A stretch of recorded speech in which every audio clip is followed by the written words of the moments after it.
गणेशाय नमः।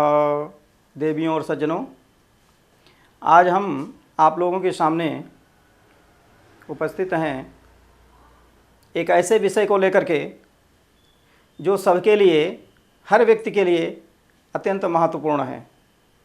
हर व्यक्ति ये सोचता है कि उसका अपना घर होना चाहिए, और सोचे भी क्यों ना, सोचने की उसकी ज़रूरत भी है, आवश्यकता भी है। घर के बगैर कोई कार्य संभव नहीं होता। बड़े बड़े नगरों में आपको अगर सरवाइव करना है, रहना है, कुछ कमाना है, बच्चों को पढ़ाना है, अथवा मान लीजिए बूढ़े माता पिता की सेवा करनी है, उन्हें स्वास्थ्य लाभ कराना है, दवा करानी है, दिखाना है डॉक्टर को, तो हर ज़रूरत के लिए आपको एक घर की आवश्यकता होती है, एक छत की आवश्यकता होती है। हर व्यक्ति सोचता है कि हमारे पास एक घर होना चाहिए। तो वास्तुविद्या के अंतर्गत हम लेकर के आए हैं आज आपको ये बताने के लिए कि कौन से ऐसे लोग होते हैं कि जो आजीवन किराए के मकान में रहना पड़ता है। अगर आपके भाग्य में घर है ही नहीं तो सारा प्रयास व्यर्थ हो जाता है, लगाया हुआ पैसा कहीं फंस जाता है, कहीं कुछ हो जाता है, कहीं कुछ हो जाता है। तो यह योग सबसे पहले जान लेना चाहिए। अपनी जनपत्री किसी योग्य ज्योतिषी को दिखा करके ये समझ लेना चाहिए कि आपकी जनपत्री में मकान का योग है या नहीं है। अगर मान लीजिए किसी कारणवश आपको कोई ज्योतिषी नहीं मिलते हैं या आप जिससे संतुष्ट नहीं हो सकते हैं तो आप हमसे भी संपर्क कर सकते हैं। आइए, हम पूरी मदद करेंगे, कोशिश करेंगे आपको बताने के लिए। लेकिन उससे पहले देखिए, आप ये समझिए, नियम है कि दूसरे भाव का, चौथे भाव का और 12वें भाव का हम केवल मेष राशि, मेष लग्न एक बता रहे हैं। उसके बाद में तो ऐसा है नहीं कि सबको बताया जा सकता है सारा। एक मेष लग्न वाले के लिए बता रहे हैं कि दूसरे भाव का, 12वें भाव का और चौथे भाव का स्वामी, अर्थात द्वितीयेश, द्वादशेश और चतुर्थेश, इन तीन भावों का अगर मालिक पाप युक्त होकर के, पापक ग्रह से युक्त होकर के 8वें स्थान में अगर बैठ जाए तो उसके भाग्य में अपना घर नहीं होता। हो सकता है उसके परिवार में, उसके पत्नी या बच्चे की जनपत्री में ऐसा योग हो जिसके कारण उसे मिल जाए, अन्यथा उसके लिए ऐसा नहीं होता। अब देखिए, इसमें दूसरे 12वें भाव का जो मालिक है शुक्र, वो अष्टम स्थान में बैठा हुआ है। दूसरे स्थान का मालिक जो है 12वें स्थान का मालिक बृहस्पति, वह 8वें स्थान में बैठा हुआ है। दूसरे स्थान का जो मालिक है वह शुक्र, वो भी 8वें स्थान में बैठा है। और चौथे स्थान का जो मालिक है वह भी 8वें स्थान में बैठा है। और यहाँ शनि से युक्त है। शनि एक पापक ग्रह है। कहा जाता है केंद्र त्रिकोण नेतारो रंध्र लाभाधिपत संबंध मात्रेण न योगम लभते न। योग फल तो नहीं प्राप्त कर सकता व्यक्ति। तो इसके लिए ये मेष लग्न वालों के लिए शनि जो है वो पापक ग्रह है, वो यहाँ पर बैठा हुआ है साथ में।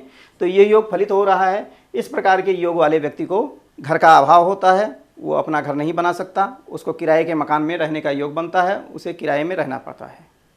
अब दूसरा योग बनता है कि छठे स्थान में कोई पापक ग्रह हो अथवा चौथे स्थान को पापक ग्रह देखता हो तो भी उसे दूसरे के मकान में रहना पड़ता है, किराए के मकान में रहना पड़ता है, अपने घर के सुख से वंचित होता है। यहाँ पर इस मेष लग्न की जनपत्री में आप देख लीजिए कि छठे स्थान में शनि है। एक योग ये बना कि छठे स्थान में शनि है, ये पापक ग्रह है, और या फिर यहाँ पर बैठ करके शनि यहाँ पर चौथे स्थान को पूरा देख रहा है।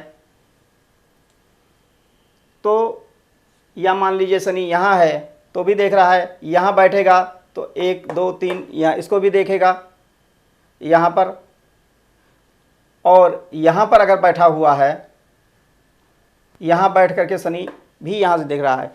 क्योंकि कहा गया है ज्योतिष में, पश्यन्ति सप्तमम सर्वे सन जीव कुजापुना विशेषता त्रिदश त्रिकोण चतुरष्टमान।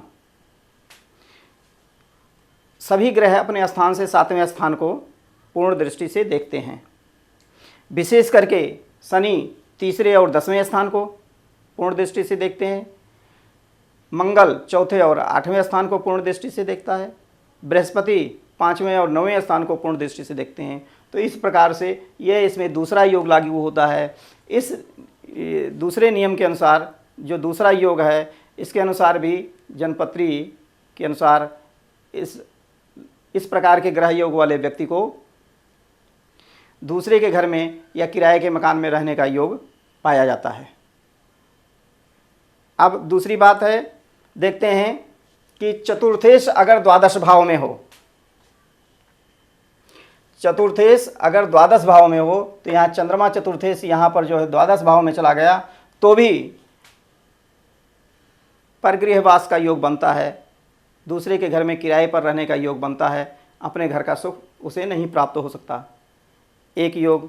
दूसरा योग है कि चतुर्थेश अगर अष्टम भाव में हो, तो यहाँ चंद्रमा है चतुर्थेश, यहाँ अष्टम भाव में आ गया है, तो ये भी एक योग है दूसरे के घर में रहने का या किराए के मकान में रहने का, ऐसा योग पाया जाता है। तो ये इतने योग हमने आपको बताए कि ये योग जो हैं वह दूसरे के घर में रहने का योग बनाता है अथवा किराए पर रहने का योग बनाता है अथवा बार बार किराए पर मकान बदलने का योग बनाता है। तो ये आप समझ गए होंगे, इसको समझ लिया, अच्छी बात है।